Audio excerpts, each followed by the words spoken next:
Yo, what is going on, everybody? It is Amplicity here, and I figured I'd make a YouTube video today about just how to hit clips easier on the game mode hardpoint, and because I see a lot of people struggling, man. You got to know what spawns work and where to look when you need to.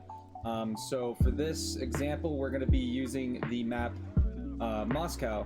So what we're going to do is we're going to go over here to this hard point. I'll show you an example. So more than likely, the first hill will be in the middle. And if you have control of this hard point before the other team, they're always going to spawn in this location back here.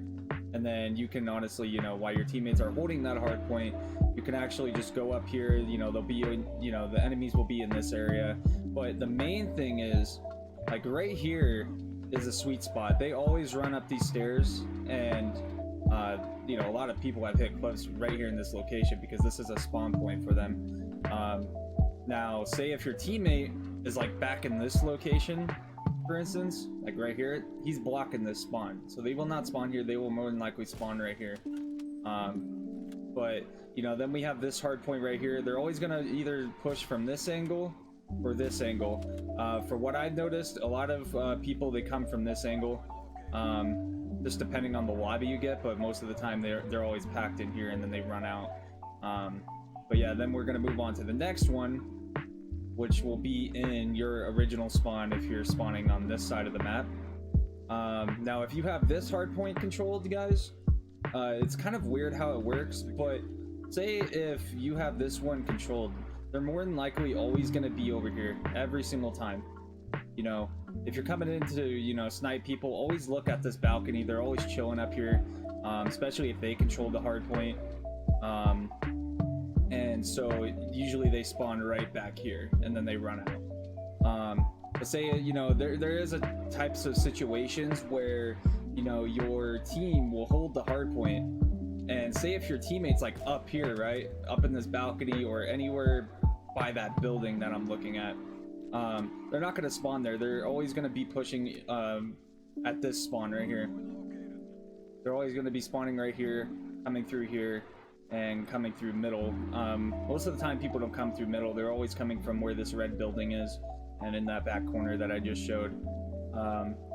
And then for this third hard point, this one is actually really easy. Say if the enemy team has it held, they're always gonna be over here, but the main spawn area is right here in this building.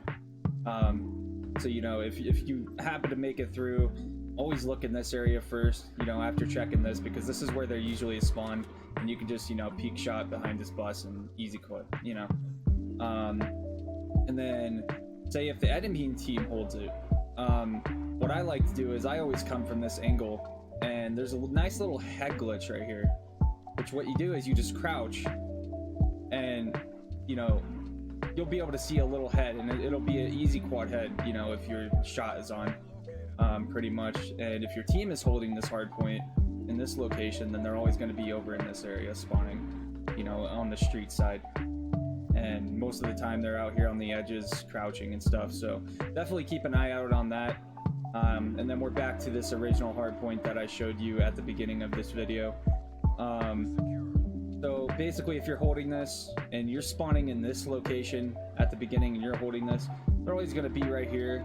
A lot of people, they love to come up here to the escalators, and I always look at this location before I push. Like, I look here basically real quick, and then I look right here pre-scope, and I always check there. Another thing I like to do is come in from the original spawn, in this waiting room area. And most of the time they're just sitting up here camping. There's like 3 or 4 of them just baiting the hill, just trying to get kills pretty much, and you can easily just boom pop all of them, easy. And so basically hardpoint is a very simple game mode when it comes down to understanding spawns. It all depends on who's holding the hill and what position you're holding it in. If your teammate is holding this hard point, right, you always want to be in front of the hard point. All right, they're always going to be spawning anywhere beyond this point. You might have a guy flank here and there, but if you're sitting in this hard point, they're always going to be in front somewhere. They're always going to be spawning.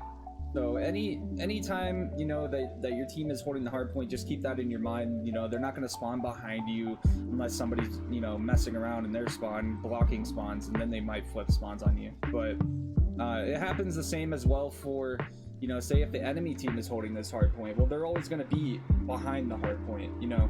So like back here in this area, they're going to be spawning. Same thing in this area, way in the back here, which is their original spawn, you know.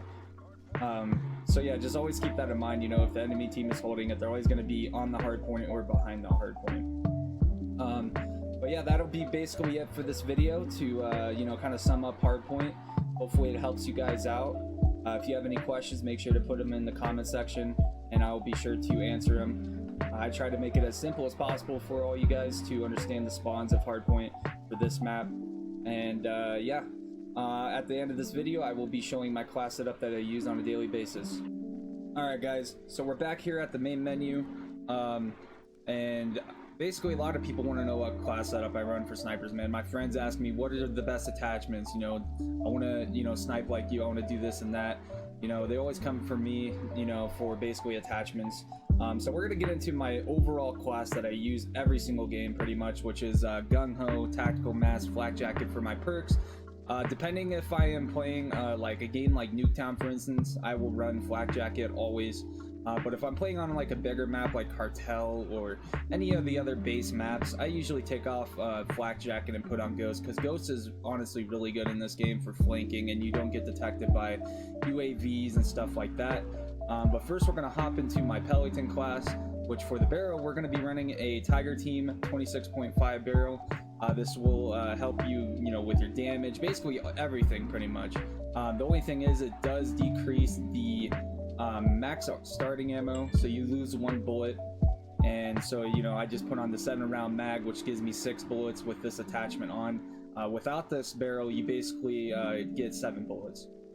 Which isn't that big of a deal. You know, that's what the double sniper class comes in, because, you know, if I run out of ammo, I can just switch to my Tundra, and it's not really that big of a deal.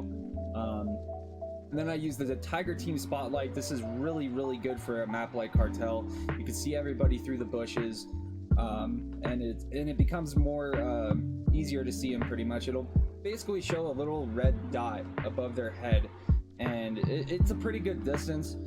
Like I said, it only affects sprint to fire time, but that's where, you know, these come in, you know, my handles, and also the stock, which is the Raider pad, and then the handle being the airborne elastic, which aim down sight time is 12% up, and then flinch resistance is huge, because these guns are just rocking your aimer all over the place if you don't have this on as a sniper, so make sure to have that equipped.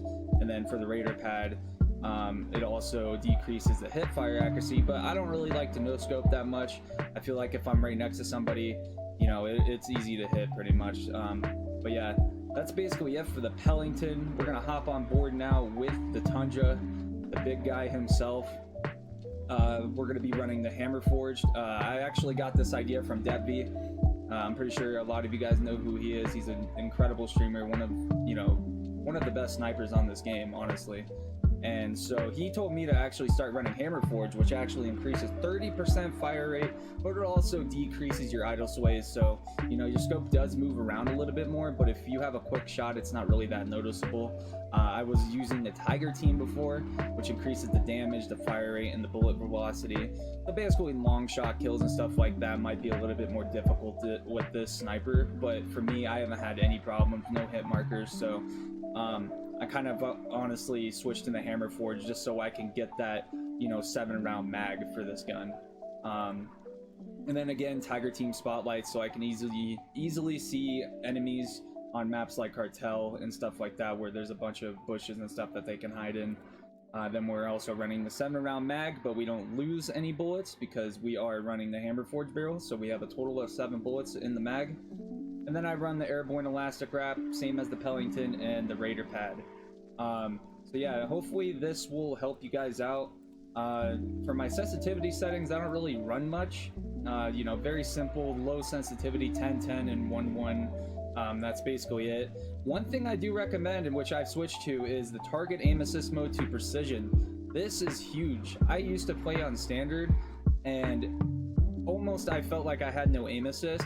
with precision, basically, if you are aiming at a target and you're like on the very right of him, but your crosshair's not on there, your aim assist will kick in and it will feel like aimbot. Literally, I have been hitting so many crazy shots with precision aim assist, and a lot of people, they run the standard, but you know, it's all personal preference. I just think if you want to improve as a sniper, I would definitely recommend running precision, just because it can help you with your aim a lot if you kind of don't have, you know, a really good shot, in my opinion. You know, if you just need that extra help, this would help dramatically, in my opinion. And it also won't allow your aim assist to be attracted by two enemies, pretty much. So say if you're in a doorway and two enemies just run past your scope, you're more than likely going to be locked on to the guy that's in front of the other guy. You're not going to have your aim assist in your scope drag you onto a different guy. So, you know, it could definitely come in huge with a lot of, you know, sniping clips and stuff like that when it comes down to aim assist, because that's happened to me a lot before. I'll be scoped in and my aim assist will just drag on to another guy that I didn't even want to, you know, aim at. So precision aim assist definitely comes in huge. Other than that, everything's pretty much all default. Stuff like that, 10-10. I know Sprat runs 11-11 and then 0.90 for his low zoom for red guns and stuff like that, and then 1 for high zoom. I just like to keep it default. I've messed around with it. I haven't really noticed much difference. The only thing I do recommend, though, if you play on 14 max sense, I would run 4.0 and 4.0, which will compensate for a fast sensitivity, and it'll seem a lot more controllable, and you'll be able to shoot your shots better at a longer range. But yeah, that's basically it, guys. I hope you guys enjoy this video. I haven't made a YouTube video in a very long time, so you know, I just figured I'd maybe make this tips and tricks video on hardpoint. It works all on the same maps. Just, you know, take what I said into account, and hopefully it works out for you and you can hit some bangers. Make sure to leave a like, subscribe, make sure to follow my Twitch. I stream there as much as possible almost every single day. And yeah, appreciate everybody watching, man. Have a good day. Peace out.